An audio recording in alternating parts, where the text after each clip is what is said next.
కానీ చెప్పండి.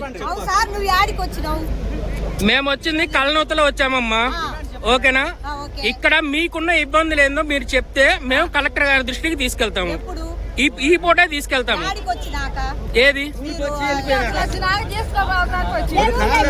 మీరు విషయం చెప్పండి. మీ ఇబ్బందులు ఉంటే చెప్పండి అమ్మా. వస్తారు.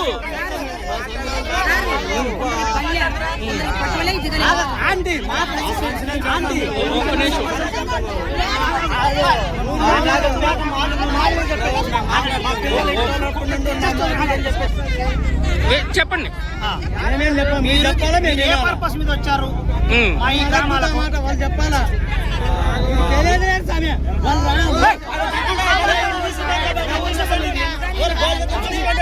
మీరు ఏ పర్పస్ మీద వచ్చారు చెప్పండి సార్.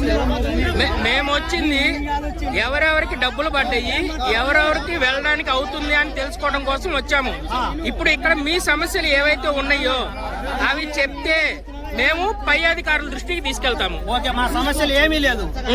1 by 1 గ్రామం మొత్తము అమౌంట్ కొట్టాలి. మాకు ఫ్లాట్స్ ఇచ్చి ఆ ఫ్లాట్లలో మేము ఇల్లు కట్టుకున్న తర్వాత ఇక్కడి నుంచి ఆ ఇంటికి షిఫ్ట్ అవుతాము. అద్దెలకు పోవాలంటే 5 మంది ఉన్న వాళ్లకు 2-3 ఉన్న వాళ్ళు లోపే ఇస్తున్నారు. ఆ ముసలి వాళ్ళు ఉంటే ఇవ్వట్లేదు. అద్దెలకు పోయే సమస్య లేదు. ఇక్కడ ఈ ఇంట్లో నుంచి మేము కట్టుకున్న ఇంట్లోకి పోవాలి. మాకు అమౌంట్ ఇవ్వండి. గ్రామం మొత్తం ప్రతి ఒక్కరికి అమౌంట్ ఇవ్వండి. మిస్సింగ్లు కానీ ఏవైతే ఉన్నాయో ప్రతి ఒక్కటి అమౌంట్ ఇవ్వండి. ఎవరికి కూడా ఆపొద్దు. లేదు, ఇప్పుడు 18 సంవత్సరాలకు దాని డిమాండ్ గురించి ఇచ్చాము, దాన్ని సరి చేస్తామని దాన్ని కూడా చేయండి.